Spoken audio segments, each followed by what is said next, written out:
కోసం గీసిన స్కెచ్. కాబట్టి ఎరిగుండి నేనెందుకు వెనకడుగు వేయాలి? చూద్దాం, ఇది నా విశ్వాసానికి, నా నమ్మకత్వానికి ఏర్పడిన పరీక్ష. రాజుకు తెలుసు, బహుశా మర్చిపోయి ఉంటాడేమో. సరే వదిలేసేయి. ఇలా స్కెచ్ నా కోసం జరుగుతుందని నా దేవుడికి తెలియదా? హల్లెలూయా. ఈ రాజు గుడ్డోడు కావచ్చు, దేవుడికి తెలియదా? తెలిసి మరి ఇలాంటి ప్రణాళిక నా చుట్టూ, ఒక చట్రం సాలెగూడులాగా ఒక కుట్ర చేసి నా చుట్టూ నన్ను బంధించాలని వాళ్ళు వ్యూహరచన చేస్తూ ఉంటే ఆయన చూస్తా ఊరుకోడుగా. ఇరుగుండి కూడా ఆయన ఎందుకు అనుమతించాడు? చూద్దాం ఏం చేయబోతున్నాడో. నేనైతే రాజు నన్ను నేరస్తుడు అనుకున్నా, దోషి అనుకొని, కానీ నా దేవుని ఎదుట మాత్రం నేను నిర్దోషంగా ఉండాలి, నమ్మకత్వం విషయంలో, విశ్వాస్యత విషయంలో. అందుకు అవసరమైతే నా ప్రాణం పోయినా పర్వాలేదు, నేను మాత్రం నా ప్రభు కొరకు నిలబడాలి అని ఒక తీవ్రమైన నిర్ణయాన్ని తీసేసుకున్నాడు. జాబ్ చేస్తున్నాడు, డ్యూటీ ప్రకారం డ్యూటీ చేసుకుంటున్నాడు, వస్తున్నాడు, డైలీ 3 times ప్రేయర్ చేస్తున్నాడు. యథాప్రకారం ఇట్టి శాసనము చేయబడినన్న సంగతి దానియేలు ఎరిగి ఉండియు, యథాప్రకారం దినమునకు 3 మోకాళ్ళు యెరూషలేము తట్టు కిటికీలు తెరిచి 3 మోకాళ్ళుని ప్రభువుకి ప్రార్థన చేయుచు ఆయనను స్తుతించుచూ వచ్చెను.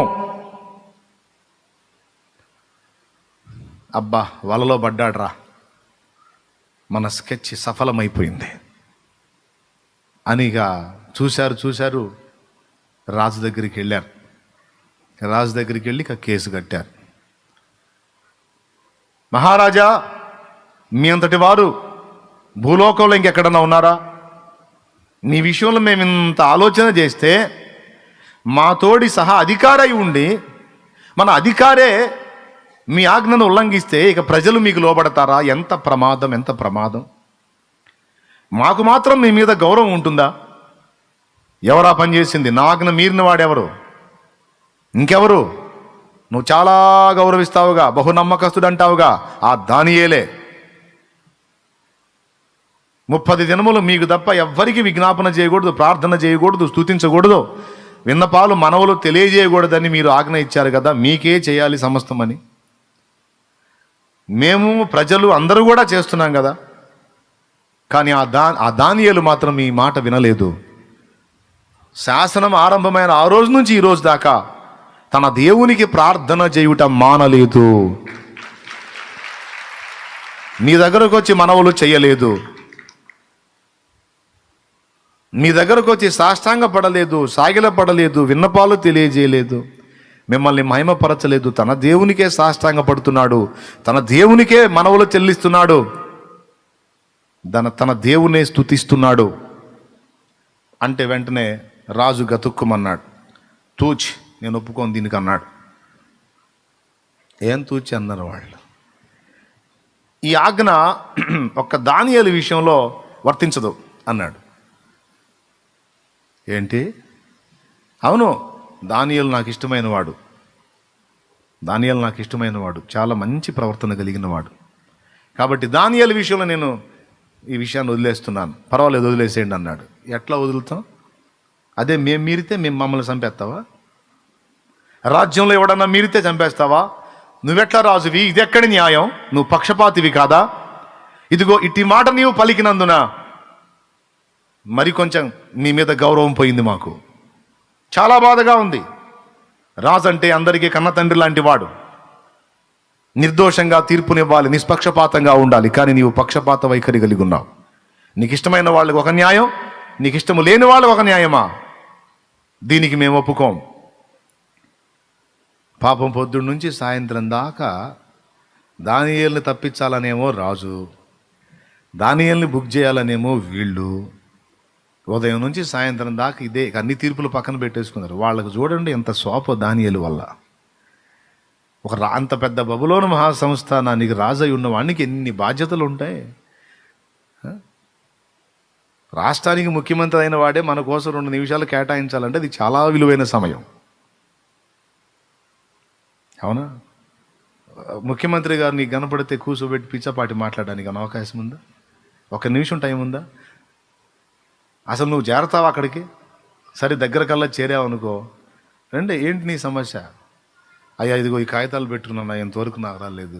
ఎవరయ్యా? సార్ చెప్పండి సార్. చూడండి అది. చూస్తారు లేపం, అయిపోయింది. ఏం సుబ్బాయ్ మా బాగున్నా?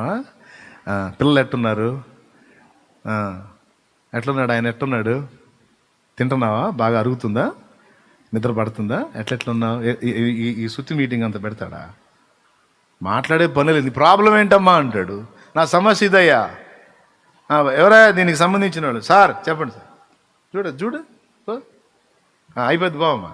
పోతానే ఉంటాడు. ఇక నిమిషం కూడా కాదు, సెకండ్స్లో అయిపోతుంది. ఏదో నువ్వు ఒక ప్రజానాయకుడుగా నాయకురాలుగా ఉంటే ఒక ఫోటోకి పర్మిషన్ ఇస్తాడు. ఆ ఫోటో తీసేవాడు కూడా ఇట్ట పెట్టి ఉన్నాడు అనుకో, తొందరగా తీరా అంటాడు. అందుకే ముందే ప్రిపేర్డ్గా ఉంటారు. ఎట్లన్నా రాని ముందు టపీమంటారు వాళ్ళు. అదొక 3-4 సెకండ్లో ఫోటో అయిపోయింది. మొత్తం కలిపి ఒక 20-30 సెకండ్లు కూడా, ఒక అర నిమిషం కూడా ఇవ్వడో ఒక ముఖ్యమంత్రి. కానీ దానియేలు దెబ్బకి అంత పెద్ద బబులోను సంస్థానానికి ఒక చక్రవర్తిగా ఉన్నవాడు, ముఖ్యమంత్రి టైమే ఎంత అయితే ప్రధానమంత్రి టైం ఇంకా ఎంత విలువైంది. ప్రధానమంత్రి టైం ముఖ్యమంత్రులుగా దొరకదు. ముఖ్యమంత్రి పోవాలంటే ముందుగా టైం తీసుకొని దానికి కూడా ఇన్ని నిమిషాల్లోనే కేటాయిస్తారు. అన్ని నిమిషాల్లోనే మాట్లాడి బయటికి రావాలి.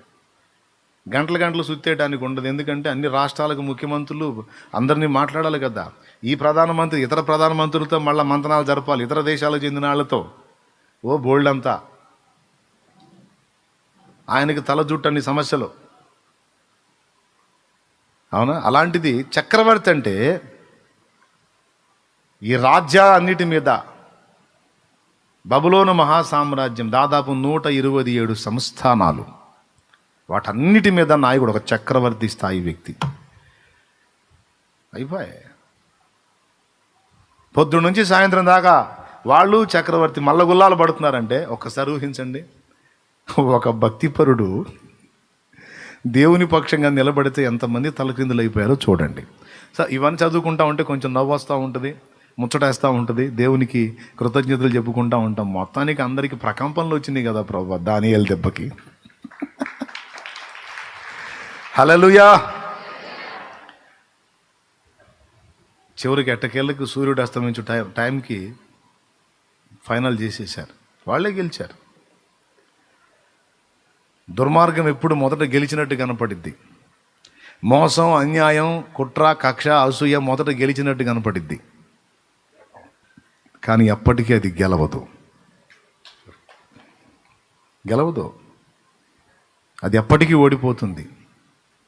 సత్యమేవ జయతే, సత్యమే గెలుస్తుంది. ఇక ఏం మాట్లాడాల దర్యావేష్. ఇక ఆపండి, దానియేలుని చంపాలనే కదా మీ కుట్ర. మహారాజా అలా అంటారేంటి? మాకు దానియేలు అయితే ఒకటా, సామాన్య పౌరుడు అయితే ఒకటా, మేమైతే ఒకటా? మాకందరూ సమానమే మహారాజా. మీరు పక్షపాతంగా ఉన్నారు. నాకు అర్థమైందిలే. ఇదంతా నా మీద భక్తితో, నా మీద ప్రేమతో కాదు. ఆ దానియేలు చంపాలనే వేశారు స్కెచ్. మహారాజా మీరు మమ్మల్ని అలా అపార్థం చేసుకుంటే మీరు తర్వాత చాలా ఇబ్బందుల్లో పడతారు. మాట్లాడరే? అవును. అందరూ కలిసి మీటింగ్ అన్నమాట, ముక్త కంఠంతో. సరే చేసుకోండి, తెచ్చేసుకోండి, అందులో ఆ సింహాల గుహలో పడేసేయండి. బాయ్ మహారాజా, తెచ్చేయండి, పోండి, మీరు ఈ మధ్యలో లేకుండా పోండి. నైట్ అయిపోయింది, దానియేలుని తీసుకొచ్చేసారు. బాధపడ్డాడు. నా లైఫ్లో ఎన్నో పిచ్చి తీర్పులు ఇచ్చుంటాను, కానీ నేను ఇచ్చిన తీర్పులన్నింటిలోకి దరిద్రగొట్టు తీర్పు ఇది. ఒక నీతిమంతుని, నిర్దోషిని, నిరపరాధిని, నా ఆస్థానంలో నేను నమ్మకస్తుడిని. నాకు ముందున్న రాజుల కాలంలో బహునమ్మకస్తుడు, దైవ సంబంధి, దేవునికి ప్రియుడైనటువంటి ఒక భక్తిపరుడిని, ఒక నీతిమంతుడిని, ఒక నిర్దోషుని. ఈరోజు నా కర్మగాలి దరిద్రుల మాట నమ్మి నేను మోసపోయినందున ఇలాంటి పరిస్థితి నాకు దాపురించింది. అయ్యో దానియేలు, నీకు చాలా ద్రోహం చేస్తున్నాను నాయన, నీకు చాలా అన్యాయం చేస్తున్నానని. బహుశా ఆ రాజు గుండె ఎంత కొట్టుకుందో. మొత్తం మీద తెచ్చి దానియేలు నా గుహలో వేసేశారు. అమ్మయ్యా, ఎట్టకేలకు చిట్ట చివరికి తొట్ట తొదకు మన యత్నాలు ఫలించినాయి. రాజు నోరు ముయించి దానియేలు నోరు శాశ్వతంగా మూయించడానికి మనం వేసినటువంటి ఎత్తుగడ సూపర్ సక్సెస్.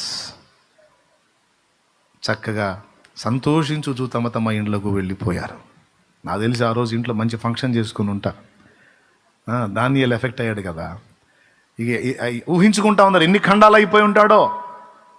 దానియేలు రక్తం ఇప్పుడు సింహములు త్రాగుతూ ఉంటాయి,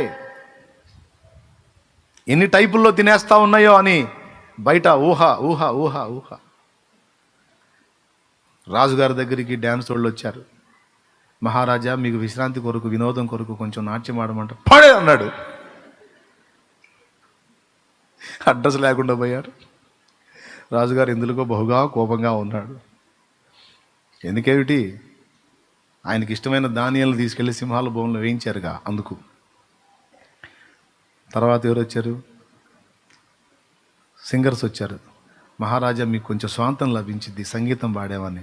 ఇదే కేకేశాడు, పొండ్ర ఈ మధ్య లేకుండా కొడతా మిమ్మల్ని. నైట్ అయిపోతుంది, ఊహించుకుంటున్నాడు ధాన్యాలు ఎన్ని రకాలుగా అయిపోతున్నాడో, ఏమైపోతున్నాడో. తర్జన భర్జన. ఫుడ్ తీసుకొచ్చారు. మహారాజా భోంచేయండి అని. నాకు ఫుడ్ వద్దురా, నాకు తినబుద్దిగా అట్లా ఫాస్టింగ్ అనుకోండి పోండి, ఈ మధ్య లేకుండా పోండి, నాకు కనబడవాకండ్రా. గుండెల్లో భయం. తన దేవుని యందు బహు నమ్మకస్తుడై భక్తిపరుడైనటువంటి ఒక నీతిమంతుని నేను ఈ గతి చేశానే, వాని గుండెల్లో భయం, నిద్ర లేదు. 2 చేశాడు మనోడు, దర్యావేషు. ఫాస్టింగ్ ప్రేయర్ చేశాడు, ఆన్లైన్ ప్రేయర్ చేశాడు.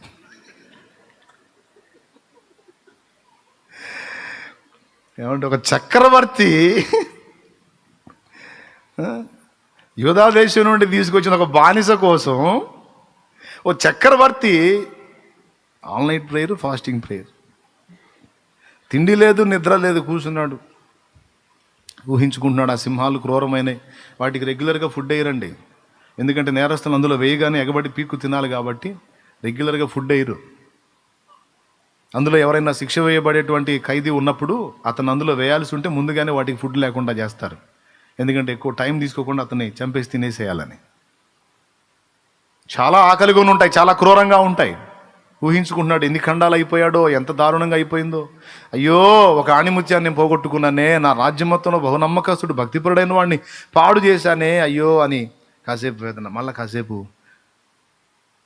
చావుకు కూడా తెగబడ్డాడంటే, ప్రాణానికి కూడా తెగించాడంటే దానియేలు దేవుడు నిజంగా బహు నమ్మకస్తుడైతేనే కదా.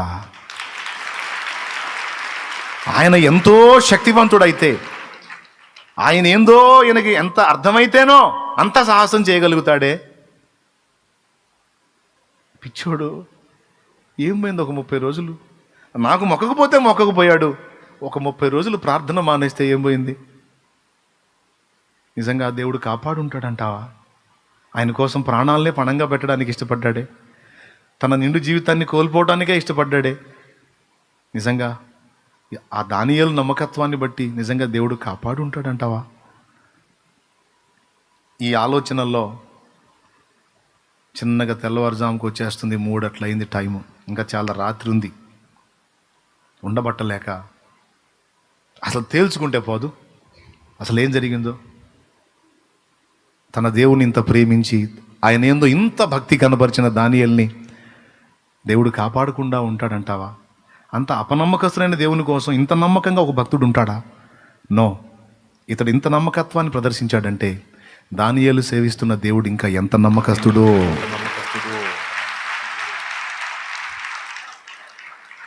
ఇంతేనా? ఇప్పుడు వద్దులే, మామూలుగా ఆయన ఎంత నమ్మకస్తుడో తేల్చుకుందాం. వెళ్ళాడు, గుహ దగ్గరికి వెళ్ళాడు. అక్కడికి వెళ్ళి కూడా డౌటే. అంతా నిశ్శబ్దంగా ఉంది, ప్రశాంతంగా ఉంది.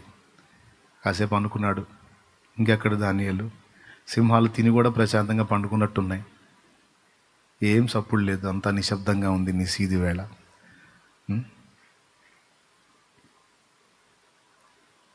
అయినా మనసులో ఒక డౌటు, ఏమో సింహాల సౌండ్లు కూడా లేవు, అంత స్తబ్దంగా ఉంది, ఏం జరుగుతుంది? ఒకవేళ దానియేలు బ్రతికే ఉన్నాడా? ఏమండి, ఉత్కంఠ మొత్తం మీద కేకేసాడు ఉండబట్టలేక. జీవము గల దేవుని సేవకుడవైన దానియేలు, నిత్యము మానక నీవు సేవించుచున్న జీవము గల నీ దేవుడు నిన్ను రక్షింపగలిగానా? వెంటనే ఆ గుహలో నుండి స్వరం వినపడుతుంది. రాజు చిరంజీవి యగునుగాక అన్నాడు లోపలుండి.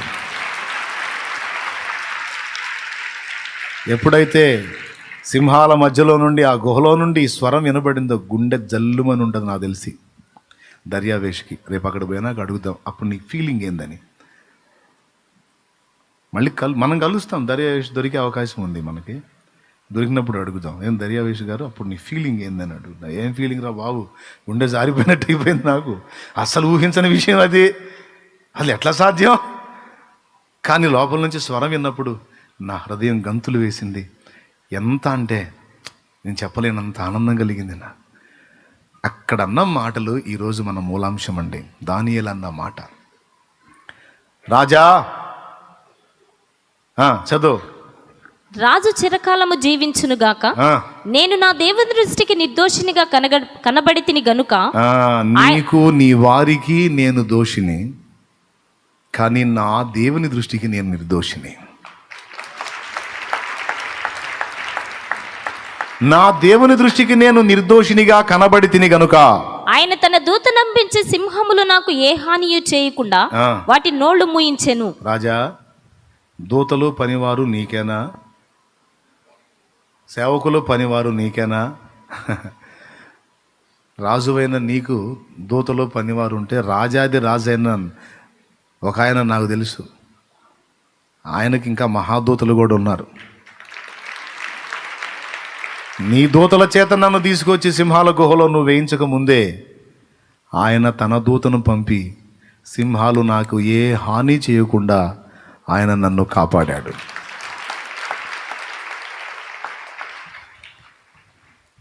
ఇప్పుడు చెప్పండి, ఏ రాజు దృష్టికి మనం నిర్దోషులంగా నడుచుకోవాలి?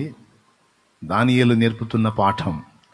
భూరాజుల దృష్టికి మనం, భూజనుల దృష్టికి మనం దోషులమైతే అవుతుండొచ్చు, కానీ రాజాది రాజున్నాడు, ఆయన దృష్టికి మనం నిర్దోషులమై నడుచుకున్న ఎడల ఏం జరిగిద్దో ఇక్కడ దానియేలు సాక్ష్యం ఇస్తున్నాడు. ఏమన్నాడు? రాజా, నా దేవుని దృష్టికి నేను నిర్దోషినిగా కనబడి తిని గనుక ఆయన తన దూత నంపించే సింహములు నాకు ఏ హానియు చేయకుండా వాటి నోళ్లు మూయించెను. రాజా, నీ దృష్టికి నేను నేరం చేసిన వాడిని కాను కదా అన్నాడు. నేరస్తుని అనుకుంటే ఇక్కడే ఉంచు, నేరం లేదు అనుకుంటే బయటికి తీసుకుంటా, నీ ఇష్టం. నన్ను బయటికి దీవా అనలా. నీ దృష్టికి నేరము చేసిన వాడిని కాను కదా అన్నాడు. ఇంకా నేరం ఏంటి? నేరం ఆ దుర్మార్గుల పని చెబుతా ఇప్పుడు అని ఇక ఆర్డర్ లేదు, గీడర్ లేదు. కేక వేశాడు. ఎవరు అక్కడ? వాళ్ళు పరిగెత్తుకు వచ్చా, దానియేలు బయటికి తీయండి. దానియేలు ఎక్కడ ఉన్నాడు సార్? సజీవంగా ఉన్నాడు రా, తీయండి. సింహాలు ఏ హాని చేయలేదురా, తీయండి. అవునా? ఓపెన్ చేశారు గుహ ద్వారాన్ని, చూస్తే ఏం లేదు, క్షేమంగా ఉన్నాడు. జీవము గల దేవుని సేవకుడు అయిన దానియేలు రా బయటికి. అసలు లెక్క ప్రకారం రాజే సాధారణంగా లోపల పోయి బయటికి తేవాలి. మీకు అర్థం కాలేదు కదా? ఇంత కార్యాన్ని జరిగించిన దానియేలుని రాజే సాధారణంగా లోపలికి పోయాడా? పోతే ఏం జరిగిద్దో తెలుసు. దానియేలు బయటకు వస్తాడు, ఇక రాజు రాడు బయటికి. దుర్మార్గుడా, వాళ్ళు చెప్పారే నువ్వు ఏపిస్తావురా? సింహాలు రాజును కాట ఆడుకుంటాయి, పీస్ పీస్ అయిపోతాడు. అందుకే జీవము గల దేవుని సేవకుడైన దానియేలు, నేను కానీ నా సైనికులు కానీ లోపలికి రాజాలు, నీవే రానాయన బయటికి. నిందల పాలై నిత్య నిబంధన నీతో చేసిన దానియేలుకు, నిందల పాలై నిత్య నిబంధన నీతో చేసిన దానియేలుకు, సింహాసన మిచ్చినావు, సింహాల నోళ్లను మూసినావు, సింహాసన మిచ్చినావు, సింహాల నోళ్లను మూసినావు. సర్వోన్నతుడా నీవే నాకు ఆశ్రయ దుర్గము. సర్వోన్నతుడా నీవే నాకు ఆశ్రయ దుర్గము. ఎవరు లేరు నాకు ఇలలో, ఎవరు లేరు నాకు ఇలలో, ఆదరణ నీవేగా, ఆనందము నీవేగా, ఆదరణ నీవేగా, ఆనందం నీవేగా.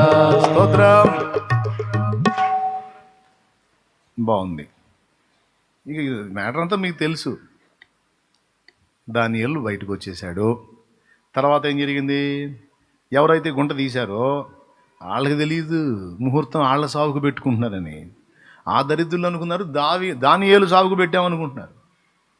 హామానుకు తెలియదు మొర్దెకాయికి జయించాను అనుకున్నాడు 50 మూరల ఉరికొయ్యా. వాడికే రెడీ చేసుకుంటాడని తెలీదు. ఫిలిస్తీయుల సర్దారులకు తెలియదు. చేతులారా తమ చావుకు తామే ముహూర్తం పెట్టుకుంటున్నారని సంసోనుకు పెట్టామనుకున్నారు ముహూర్తం. సంసోనుకు పెట్టారా వాళ్ళకి పెట్టుకున్నారా? అంతే. మొర్దెకాయికి పెట్టాడా హామాను, వాడికే పెట్టుకున్నాడా?